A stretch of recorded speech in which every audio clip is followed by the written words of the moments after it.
So we're honored to have Professor Amnon Shashua, co-founder and CEO of Mobileye, with us for our first Fire Chat. Hi, Amnon. Hello, Aviv. How has your life changed in the past few months? Well, like everyone else, the coronavirus caused many of our customers to stop production. But I believe that when you have a crisis, you have to think how you get out of it stronger than you came in. And we're doing all the steps necessary to be stronger, more efficient, more focused as we go out of this huge crisis. So you've made an extremely strategic step with the Moovit deal. Why does a chip maker need a mass transit app? So back in November 2019, we announced at an investor day that we're not only building the technology for autonomous cars, or the silicon, the compute, the hardware, the self-driving system, but also going all the way in to providing a service of mobility. Because we believe that Robotaxi is a very, very important step going from self-driving system into ubiquitous consumer autonomous vehicles. And to properly promote or properly exploit this opportunity, one needs to go all the way in, not just build the technology, but also provide the service. And when you start thinking about the service, there are many, many layers of the stack above the self-driving system, above the self-driving car, like mobility intelligence, how to optimize the fleet, where to place your vehicles such that you optimize the utility of the car, the customer-facing app, the notion of mixed fleets, where in a situation where you cannot provide an autonomous car, you'd like to provide other means of transportation. All of those layers of the stack will be provided by our new acquisition, Moovit. And I would say that Moovit is a great company. Intel Capital invested 2 years ago in Moovit so that we can start working together, follow their progress. And the timing of the acquisition was planned when we Mobileye achieve sufficient maturity in our roadmap for launching autonomous cars. And our launch is early 2022. In Tel Aviv, we have a joint venture with Volkswagen and Champion Motors to launch a service in early 2022. And we are now quite confident in our roadmap. And because integration takes time, integrating Moovit's technology into the service that we want to provide, the timing of the acquisition was perfect now in the midst of the crisis. How did you manage this deal? I mean, with Zoom, with video conference? I think this was the first deal which end-to-end, the stock purchase agreement, the due diligence, everything was done remotely. Everything was done with Zoom. That's, I think, the first deal ever that was connected. It was very efficient, 45 days from beginning to end. Amazing. You talked about the Robotaxi fleet. So can I mark your words, 2022 early? That's less than 2 years from now. We'll have Robotaxis here in Israel? So we'll have Robotaxis starting in Jerusalem, then Tel Aviv. We'll have Robotaxis in France. We're working with RATP. We'll have Robotaxis in South Korea, city of Daegu. We would have Robotaxis in China with the cooperation with the NIO that we're having. So 2022 is a very important date. And we believe that our technology, at the level of maturity of our technology, gives us great confidence that we'll meet the 2022 timeline. Will it be a Robotaxi with a pilot inside, or only I can get in the car as a passenger? No, we talk about Robotaxi, there's no safety driver. Mm-hmm. When you have a safety driver, it's still R&D. And we're talking about launching a Robotaxi, so no without a safety driver. Without a safety driver. So end of this year, we'll start launching fleets with safety drivers to start practicing the overall stack of from customer facing to the fleet optimization, the mobility intelligence, and so forth. And then early 2022 is when we launch without a safety driver. So you talked about self-driving cars. Audi just pulled out of their self-driving car project. What does it mean for the industry? I think what's happening in the industry is great consolidation. The task of building an autonomous car is so formidable that the learnings to date is that it is very, very difficult to break down the task into components where each component can be developed independently by different supplier. You have many, many elements that all work together like a clockwork. You have sensors, you have software that interpret information coming from cameras, radars, LiDARs. You have decision-making software for merging into traffic. You need to balance safety and utility. You have maps, you have high-definition maps, you have control of the vehicle. You have the vehicle itself, you have the hardware, you have the silicon, you have the compute. And you cannot break it down. It's really an end-to-end system that everything needs to work like a clockwork. I'll give you an example. Take, for example, maps.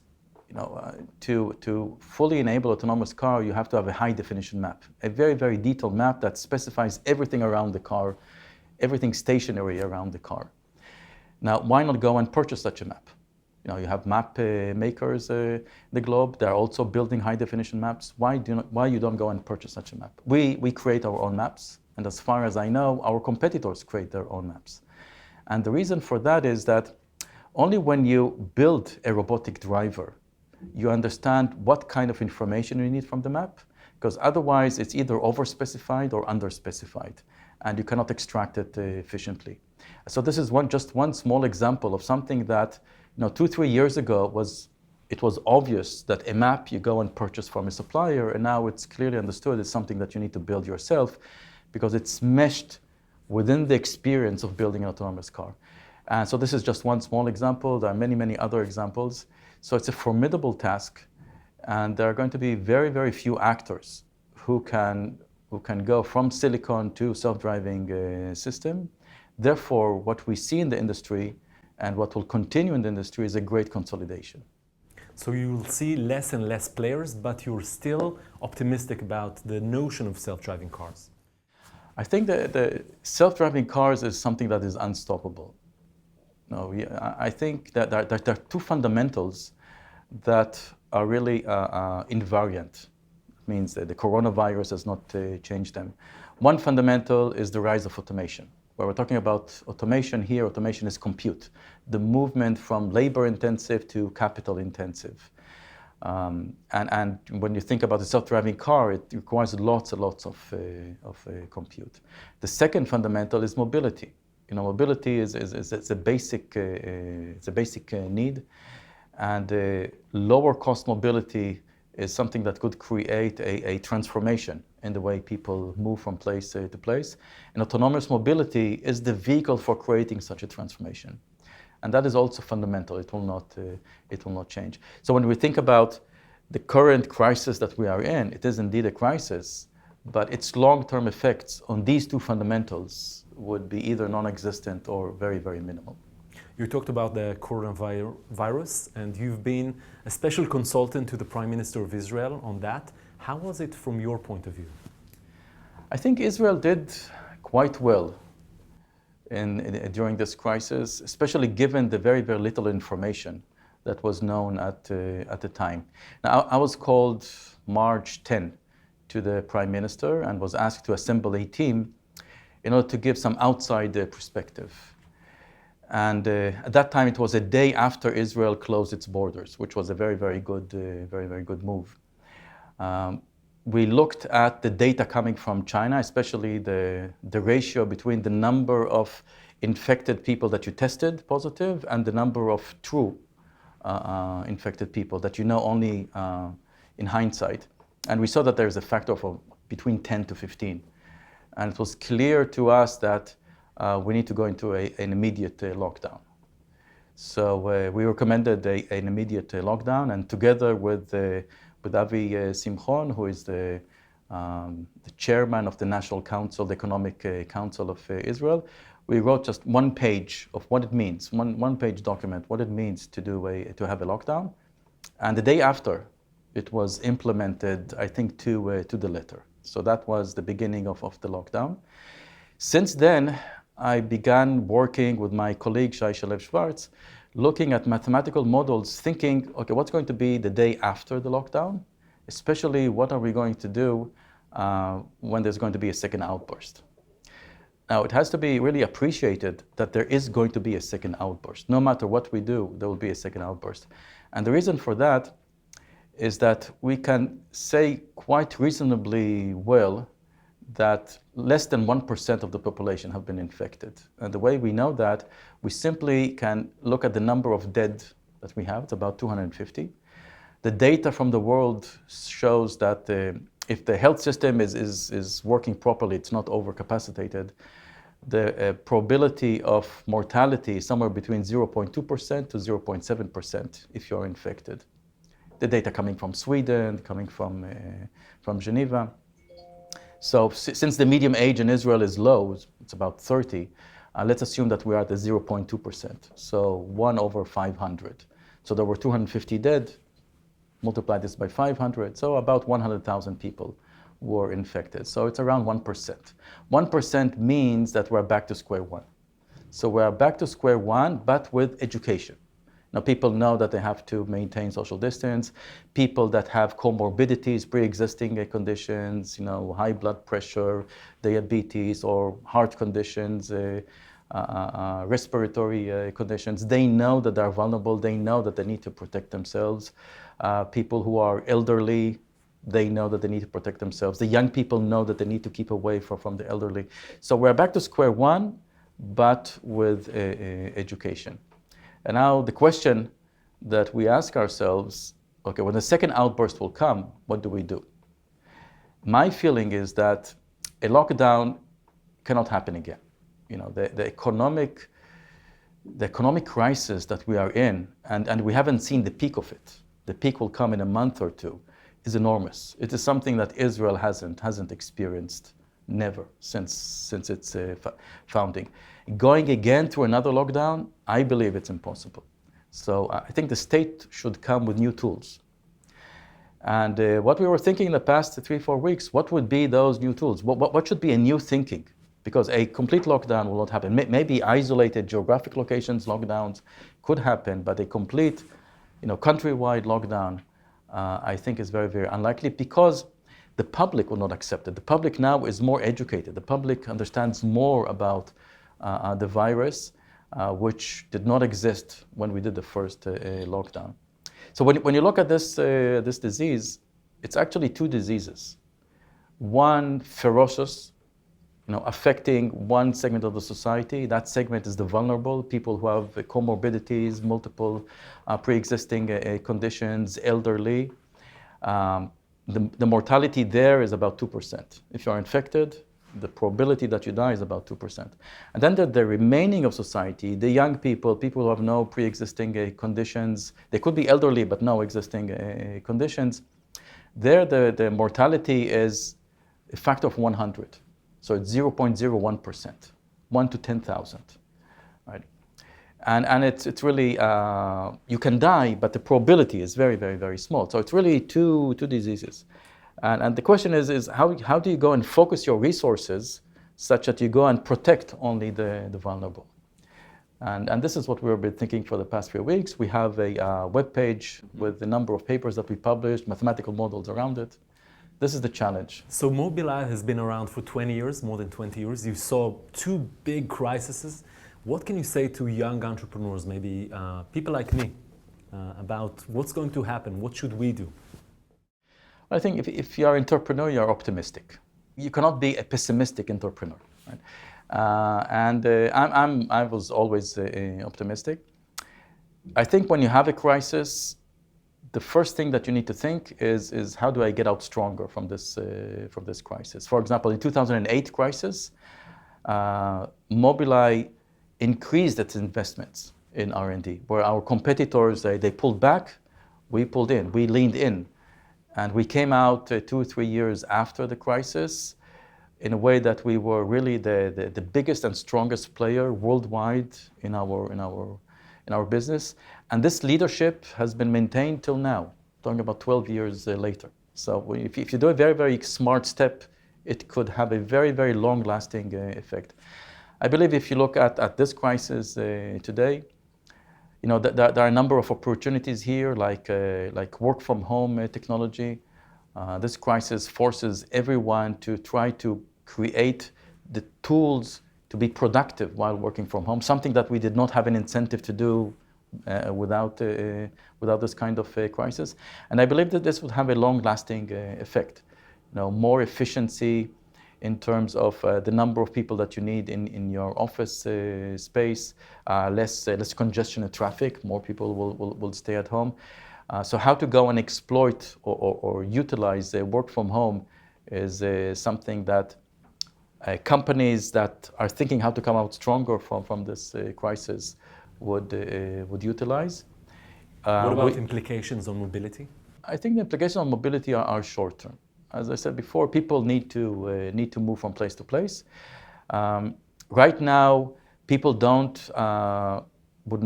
feel comfortable, having a proximity to other people, especially if you go into a taxi and there's a driver there that has been in physical proximity to many people.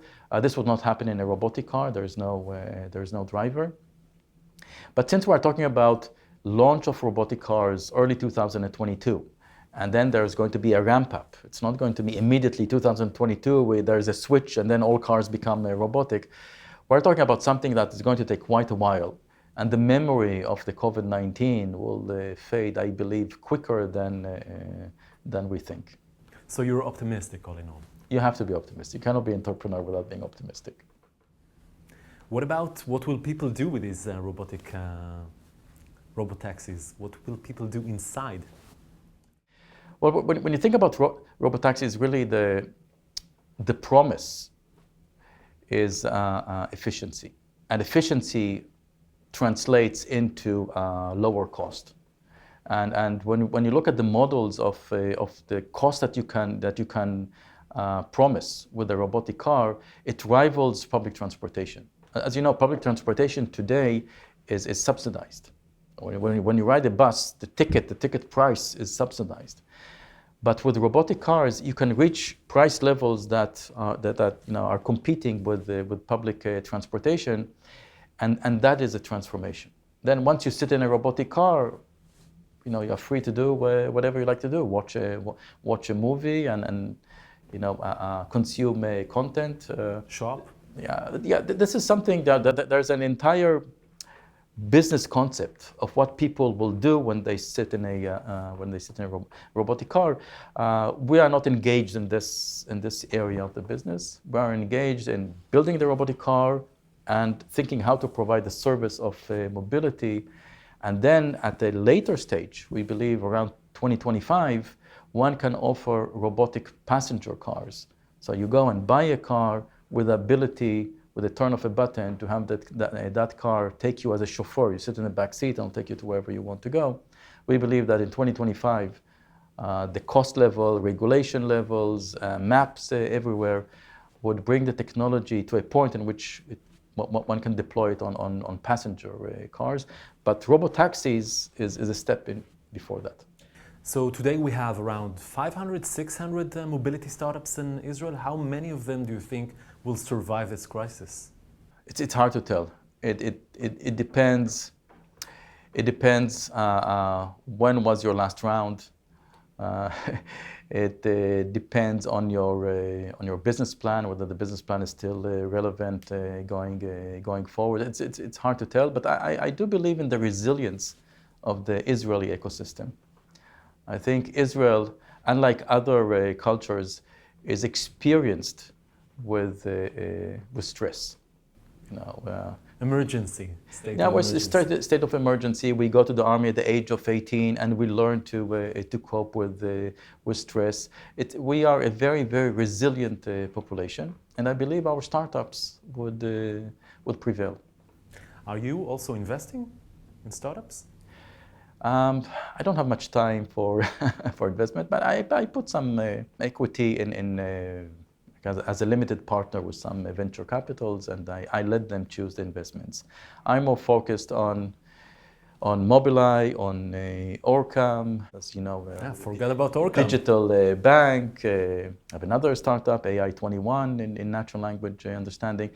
I'm more focused on what kind of transformation, what kind of big changes one can do through technology, and not specifically on how to make more money. That is less interesting for me.